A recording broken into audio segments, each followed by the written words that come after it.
Hello everyone, welcome to my YouTube channel MK Physics. This is Minal Kancholia on my channel MK Physics. तो जैसा कि हम हमारी previous video में which is Gauss law and its application chapter 2 start कर चुके थे, उसमें हम गॉस लॉ तक और उसके एग्जांपल्स हमने कर लिए थे। ठीक है, जो आज हम जो टॉपिक स्टार्ट करने वाले हैं वो है application of the Gauss law. So applications of the Gauss law से क्या मतलब है हमारा कि मतलब हम गॉस लॉ तो हमने बना दिया, पर उस गॉस लॉ का हम हेल्प किन चीज़ों में करेंगे, उसी को हमने क्या कहा है application of the Gauss law. मतलब गॉस लॉ की हेल्प से हम जो दूसरी चीज़ें फाइंड करेंगे उसको हमने कहा है application of the Gauss law. ठीक है, तो जो फर्स्ट जो एप्लीकेशन हमारी गॉस लॉ की है वो हम करेंगे the electric field intensity due to an infinite line charge. ठीक है, तो हम क्या करेंगे इलेक्ट्रिक फील्ड इंटेंसिटी कैलकुलेट करेंगे इनफाइनाइट लाइन चार्ज की वजह से। तो इनफाइनाइट लाइन चार्ज की वजह से इलेक्ट्रिक फील्ड इंटेंसिटी हम किस तरह निकाल रहे थे। सपोज़ ये कोई एक इनफाइनाइट लाइन चार्ज है। ठीक है, सपोज़ ये कोई एक इनफाइनाइट लाइन चार्ज है। अब इस पे पॉजिटिव चार्ज भी हो सकता है और नेगेटिव चार्ज भी हो सकता है। ठीक है, तो अभी तक हमने हमारी प्रीवियस वीडियो में देखा था कि हम किस तरह इलेक्ट्रिक फील्ड इंटेंसिटी कैलकुलेट कर रहे थे। सपोज़ ये कोई एक पॉइंट भी था, इस पॉइंट पर अगर हमें इलेक्ट्रिक फील्ड इंटेंसिटी कैलकुलेट करनी थी तो हम दो एलिमेंट लेते थे। ठीक है, इस जो इनफाइनाइट लाइन चार्ज है मतलब ये इनफाइनाइट तक फैला हुआ है, इस पर हम दो एलिमेंट लेते थे और उन एलिमेंट मतलब उन जो डी क्यू एलिमेंट थे उनकी वजह से हम इस पॉइंट पर इलेक्ट्रिक फील्ड इंटेंसिटी कैलकुलेट करते थे। ठीक है, तो ये क्या हो गई हमारी, ये तो ओरिजिन से जो लाइन पास हो रही है मतलब इसका डिस्टेंस। ठीक है, इसका डिस्टेंस हम कुछ भी मान सकते हैं, सपोज z मान लेते हैं। ठीक है, तो इस एलिमेंट की वजह से इस पॉइंट पर जो इलेक्ट्रिक फील्ड इंटेंसिटी होती थी वो किस डायरेक्शन में होती थी।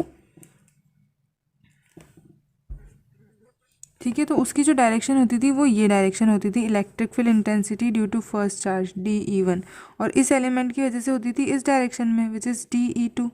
ठीक है, तो जब हम इन दोनों एलिमेंट्स का DE2 इन दोनों एलिमेंट्स के कंपोनेंट लेते थे तो इस तरह हम दो कंपोनेंट लेते थे। ठीक है, तो अगर हम DE1 एलिमेंट का कंपोनेंट लेंगे तो सपोज़ ये जो डिस्टेंस है इन दोनों के बीच की, ये डिस्टेंस कुछ भी ले सकते हैं, R ले सकते हैं। ठीक है, सिमिलरली ये जो डिस्टेंस है ये भी R ले सकते हैं। ठीक है, और ये जो एंगल है ये क्या है, थीटा।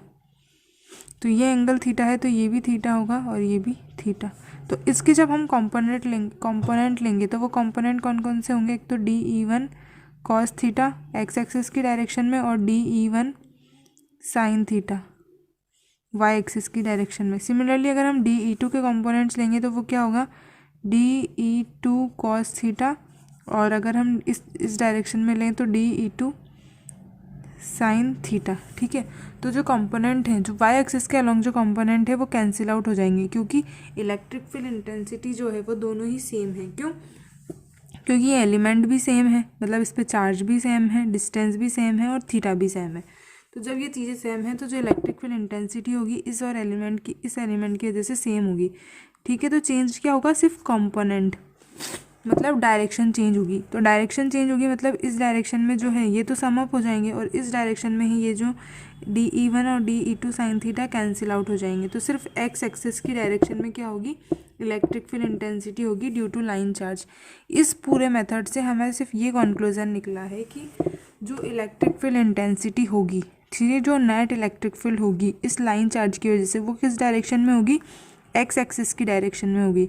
ठीक है, तो जब एक्स एक्सिस की डायरेक्शन में होगी तो इससे हम क्या कंक्लूड करेंगे, इससे हम ये कंक्लूड करेंगे कि इस लाइन चार्ज की वजह से जो इलेक्ट्रिक फील्ड इंटेंसिटी होगी वो किस डायरेक्शन में होगी, रेडियल डायरेक्शन में, मतलब एक्स एक्सिस की। अगर यहाँ भी अगर हम देखें, अगर हम इस पॉइंट पर देखें तो वो भी किस डायरेक्शन में होगी, रेडियली आउटवर्ड और इनवर्ड तो हमें डिपेंड करेगा कि उस एलिमेंट पे चार्ज कौन सा है। अगर पॉजिटिव चार्ज है तो आउटवर्ड होगी और अगर नेगेटिव चार्ज है तो इनवर्ड होगी, बट होगी कैसी, रेडियली। ठीक है, यहाँ इस पॉइंट पर भी इस डायरेक्शन में होगी। ठीक है, तो इससे हमें कंक्लूजन क्या निकला कि इलेक्ट्रिक फील्ड इंटेंसिटी जो नेट इलेक्ट्रिक फील्ड इंटेंसिटी है उसकी डायरेक्शन होगी ये वाली। ठीक है, रेडियली मतलब आउटवर्ड एक्स एक्सिस की डायरेक्शन में। ठीक है, जब अब इससे हम देखेंगे कि जब हम इसे रोटेट करते हैं तब भी ये जो डायरेक्शन है इस पर कोई फ़र्क नहीं पड़ रहा है। अगर आप इस लाइन चार्ज को अगर रोटेट करेंगे तब भी जो इलेक्ट्रिक फील्ड इंटेंसिटी है इसकी डायरेक्शन में कोई फ़र्क नहीं पड़ेगा। ठीक है, तो अब हम इसको किस तरह सॉल्व करेंगे, गॉस लॉ की हेल्प से, क्योंकि हमने application of the Gauss law पढ़ा है तो हम गॉस लॉ की हेल्प से सॉल्व करेंगे। ठीक है, तो अब हम क्या करेंगे, अब हम गॉस लॉ की हेल्प से एक फार्मूला डिराइव करेंगे due to a electric field intensity due to a infinite line charge. ठीक है, तो इनफाइनाइट लाइन चार्ज की वजह से इलेक्ट्रिक फील्ड इंटेंसिटी किसी भी पॉइंट पर क्या होती है, इसको लेकर हम एक फार्मूला डिराइव करेंगे। ठीक है, तो सबसे पहले हम एक लाइन चार्ज ड्रॉ कर लेते हैं। सपोज़ ये कोई एक लाइन चार्ज हमने ड्रॉ कर लिया। ठीक है, सपोज़ ये कोई लाइन चार्ज है, इस पर पॉजिटिव चार्ज है। ठीक है, और हमें ऑलरेडी दे रखा है कि ये एक इनफाइनाइट लाइन चार्ज है, मतलब इनफाइनाइट तक ये चार्ज एक्सटेंड हो रहा है। ठीक है, अब हम इससे हमने निकाला कि इलेक्ट्रिक फील्ड इंटेंसिटी जो किसी भी पॉइंट पर होती है वो क्या होती है, रेडियली इस डायरेक्शन में, एक्स एक्सिस की डायरेक्शन में, या फिर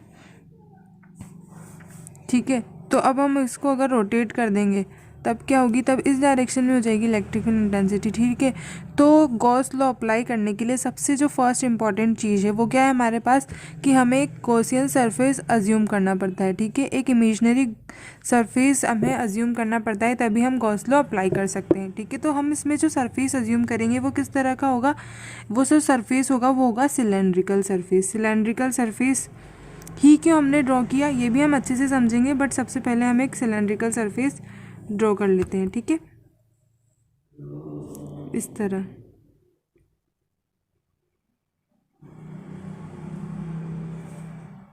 ठीक है, तो अब हमने क्या करा, अब हमने एक Gaussian surface, imaginary surface draw किया which is a cylindrical surface of length L. मतलब ये जो सिलेंड्रिकल सरफेस है इसकी जो ये लेंथ है ये कितनी है, एल है। ठीक है, अब हमने सिलेंड्रिकल सरफेस ही क्यों ड्रॉ किया, कुछ भी हम तो स्क्वायर ड्रॉ कर सकते हैं, रेक्टेंगल ड्रॉ कर सकते हैं, पर हमने सिलेंडर क्यों ड्रॉ किया। ठीक है, तो सिलेंडर हमने क्यों ड्रॉ किया, इसके ऊपर किसी भी गॉसियन सरफेस को हमें चूज़ करने के ऊपर 2 पॉइंट्स होते हैं। ठीक है, किसी भी गॉसियन सरफेस को चूज़ करने के लिए हमें जो 2 बातें बहुत अच्छे से ध्यान में रखनी है वो कौन कौन सी बातें हैं। फर्स्ट जो बात है वो है कि मतलब जो इलेक्ट्रिक फील्ड इंटेंसिटी होती है, ठीक है, तो इलेक्ट्रिक फील्ड इंटेंसिटी की जो डायरेक्शन होती है वो हर पॉइंट पर सेम होनी चाहिए। ठीक है, इलेक्ट्रिक फील्ड इंटेंसिटी की जो डायरेक्शन होती है वो हर पॉइंट पर क्या होनी चाहिए, सेम होनी चाहिए।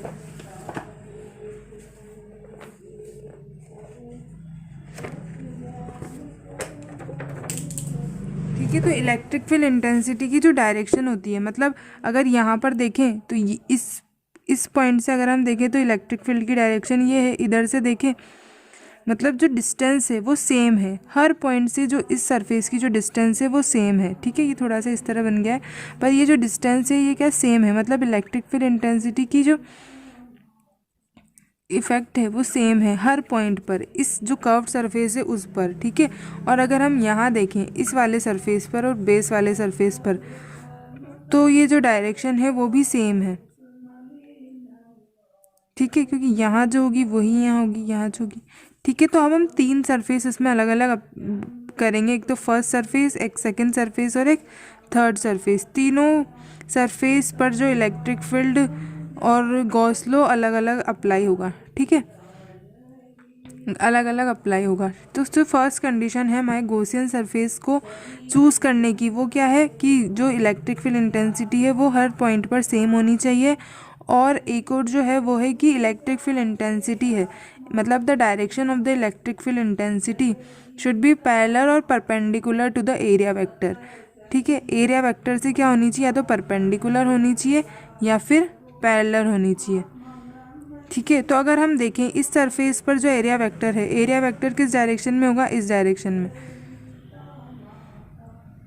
हमें अलग अलग पॉइंट मतलब थोड़ा सा सरफेस अज्यूम करना पड़ेगा। अगर उस पॉइंट पर देखेंगे तो इस डायरेक्शन में होगा एरिया वेक्टर। सिमिलरली अगर हम इन 2 सरफेसेस पे देखें तो एरिया वेक्टर किस डायरेक्शन में होगा, इस डायरेक्शन में, और इस सरफेस पे एरिया वेक्टर इस डायरेक्शन में होगा। ठीक है, तो वो इलेक्ट्रिक फील्ड की डायरेक्शन से कैसा हुआ, या तो परपेंडिकुलर होना चाहिए या फिर पैरेलल होना चाहिए। ये 2 कंडीशन है जो कि हमें गॉसियन सरफेस चूज़ करने में हेल्प करेगी। ठीक है, तो जो लाइन चार्ज के लिए हम जो गॉसियन सरफेस चूज़ कर रहे हैं वो किस तरह का सरफेस है, एक सिलेंड्रिकल सरफेस है। ठीक है, तो सिलेंड्रिकल सरफेस है, तो अभी तक हमने जो जो ड्रॉ किया वो हमें लिखना सबसे ज़्यादा ज़रूरी है, तभी हम एग्जामिनर को समझा पाएंगे। तो ठीक है, सबसे पहले हम मेंशन कर लेते हैं कि अभी तक हमने क्या क्या बना लिया है।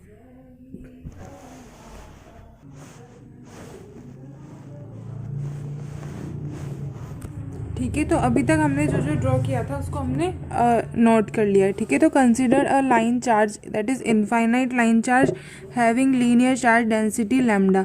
मतलब ये जो लाइन चार्ज है इसकी जो चार्ज डेंसिटी है वो कितनी है, लैम्डा। हमने लीनियर चार्ज डेंसिटी पढ़ा था, तो लीनियर चार्ज डेंसिटी में total charge, linear charge density अगर हमें दी हुई होती है तो टोटल चार्ज क्या होता है, लैम्डा एल, मतलब लीनियर चार्ज डेंसिटी इंटू उस लीनियर चार्ज की लेंथ। ठीक है, तो ये होता है हमारे पास टोटल चार्ज। नाउ जो सेकंड है वो है कि consider an imaginary Gaussian surface. Gaussian surface किस टाइप का है हमारे पास, cylindrical surface of length L. वो सिलेंडर, उसकी लेंथ कितनी है, एल है, एंड रेडियस कितनी है, small R. Consider an area element on each surface and draw area vector. ठीक है, तो अभी हमने क्या किया है, यहाँ पे हमें क्या करना है, हर सरफेस पर एक एरिया एलिमेंट ड्रॉ करना है। ठीक है, और हमें क्या ड्रॉ करना है, उस पर एरिया वेक्टर। तो एरिया वेक्टर इसका तो इस डायरेक्शन में, ये हम डिस्कस कर चुके हैं, ये इस डायरेक्शन में, और इस सरफेस का जो एरिया वेक्टर है वो किस डायरेक्शन में है, इस डायरेक्शन में। ठीक है, तो ये अभी तक हमने ड्रॉ कर लिया है। ठीक है, अब हम निकालेंगे फ्लक्स। ठीक है, तो फ्लक्स होगा वो किस किस सरफेस की वजह से होगा, तो अगर हम ये गॉसियन सरफेस माना है तो फ्लक्स किस किस की वजह से होगा, एक इस सरफेस से, एक इस कर्व्ड सरफेस से, और थर्ड इस सरफेस से। ठीक है, तो जो फ्लक्स टोटल होगा, ठीक है, तो जो टोटल फ्लक्स होगा वो क्या होगा, यहाँ पर सपोज जो टोटल फ्लक्स है वो कितना है, due to first charge, flux due to second charge, plus flux due to third charge. ये होगा हमारे पास यहाँ पर टोटल फ्लक्स। और फ्लक्स की डेफिनेशन से हम जानते ही हैं कि फाई क्या होता है, फाई होता है हमारे पास E dot D S. Phi होता है हमारे पास ई डॉट डी एस। ठीक है, और ई डॉट डी एस क्या होता है, तो फाई टोटल जो होगा वो क्या होगा हमारे पास, integration of E D S cos theta. तो फर्स्ट सरफेस की वजह से,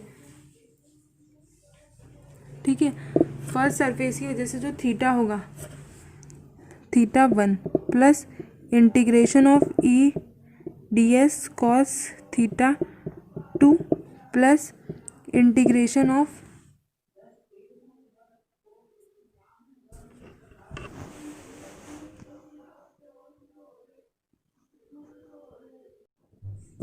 ठीक है, जो थर्ड सरफेस की वजह से होगा इलेक्ट्रिक फील्ड वो क्या होगा, E D S cos theta 3। ठीक है, तो फर्स्ट अगर हम देखें E phi total will be is equals to cos theta 1। अगर हम फाई 1 के लिए देखें तो फाई 1 सरफेस हमारा कौन सा है, ये वाला सरफेस है फाई 1।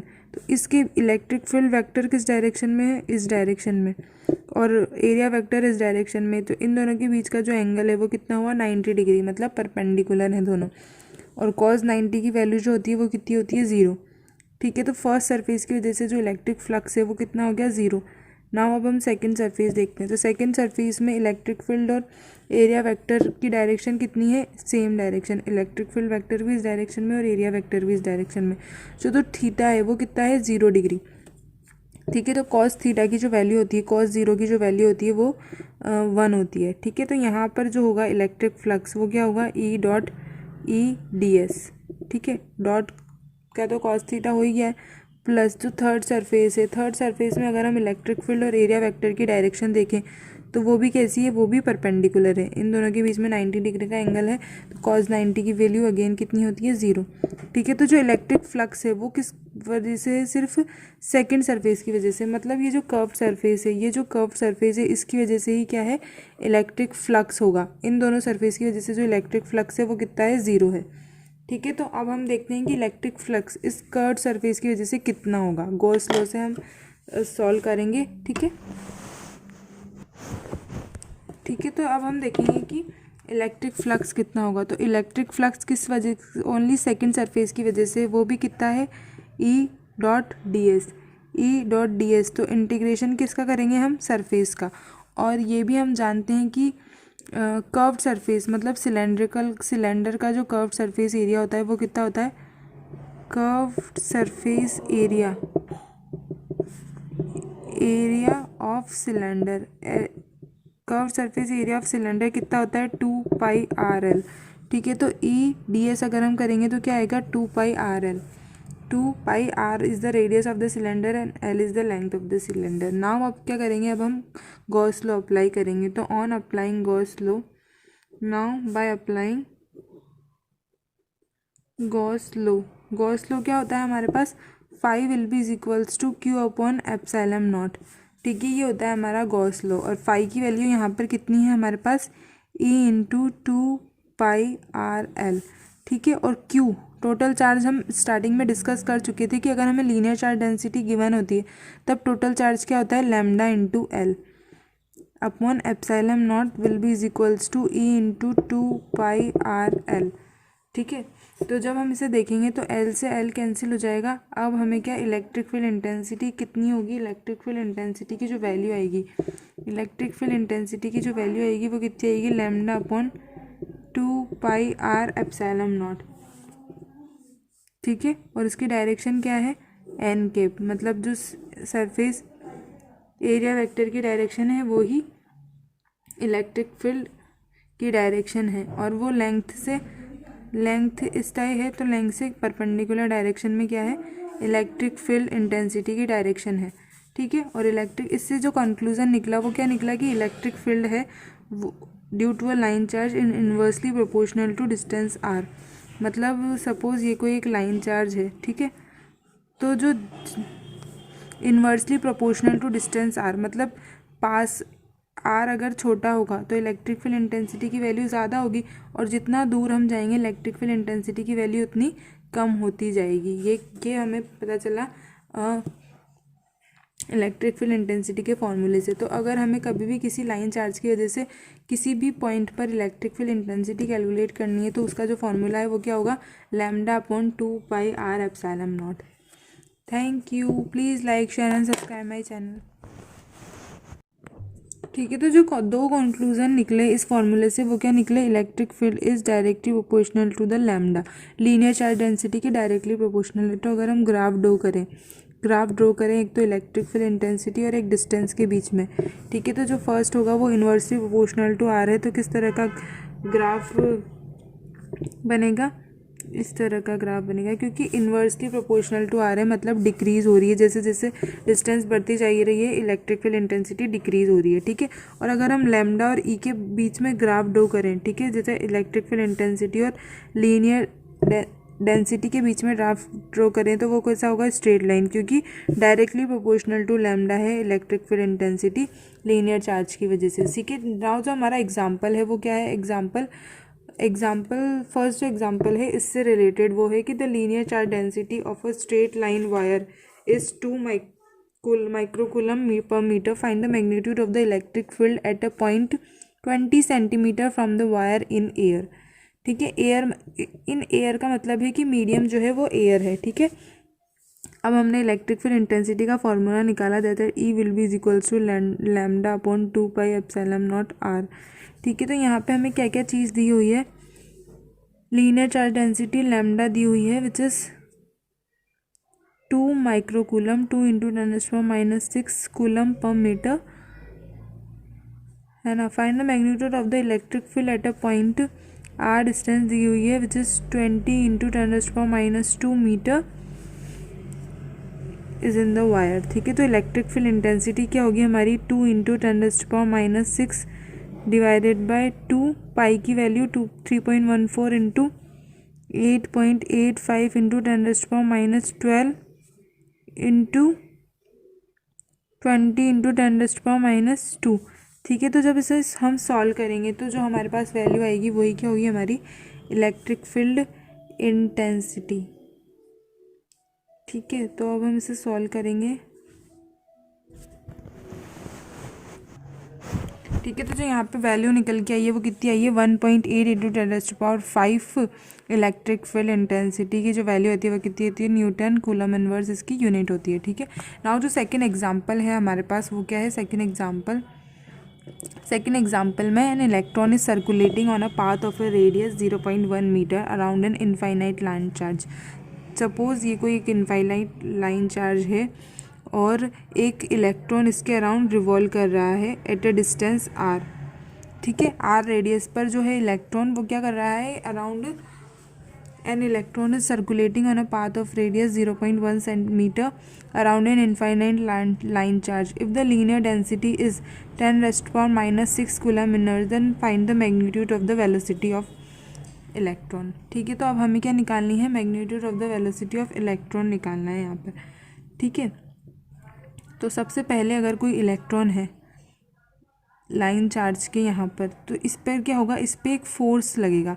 फोर्स कितना होगा, क्यू ई की वैल्यू हमें पता ही है फॉर्मूले से, क्यू ई क्या होगा, फोर्स, ठीक है। तो वो फोर्स इसको इस डायरेक्शन में मूव करेगा, बट एक सेंट्रीपेटल फोर्स लगेगा अंदर की तरफ, ठीक है। सेंट्रीपेटल फोर्स लगेगा अंदर की तरफ, वो क्या होगा, mv² अपॉन r।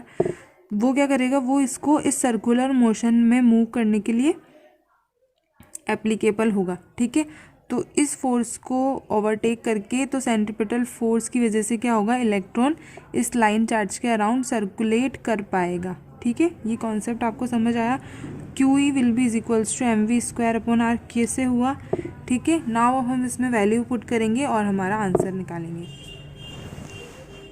ठीक है। तो जो हमने फॉर्मूला लिखा वो क्या लिखा हमने, Q E will be is equals to mv² upon r, ठीक है। ये हमें पता चल गया कि सेंट्रीपेटल फोर्स के इक्वल ये हो रहा है, और ई की वैल्यू अभी हमने निकाली, due to a line charge कितनी होती है, 2πε0r, ठीक है। अगर हम ऐसा कि हम जानते हैं कि के की वैल्यू क्या होती है, 1/4πε0, ठीक है।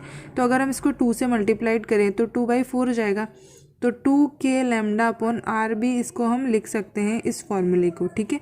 बट अभी हम वैल्यू पुट करेंगे लैम्डा अपॉन 2πε0, तो क्यू मतलब ई, इलेक्ट्रिक फील्ड क्या होगा, lambda upon 2πε0r mv² upon r,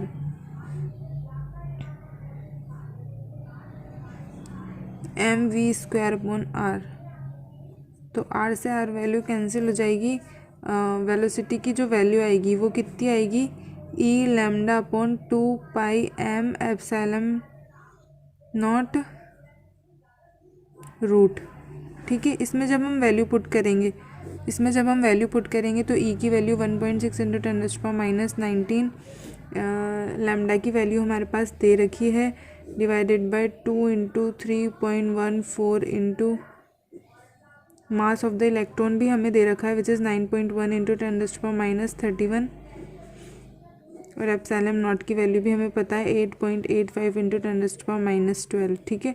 तो जब हम इसे फर्दर सॉल्व करेंगे तो हमारे पास वेलोसिटी निकल के आ जाएगी 5.65 × 10⁻ समथिंग, तो वो हमारा आंसर होगा, ठीक है। होप आप लोगों को समझ आया होगा। Please like, share and subscribe my channel. इसको आप खुद सॉल्व कर लीजिएगा, क्योंकि फालतू जब तक आप खुद सॉल्व नहीं करेंगे आपको समझ नहीं आएगा, ठीक है। मेथड मैंने आप लोगों को बता ही दिया जाए। Thank you so much. Please like, share and subscribe my channel.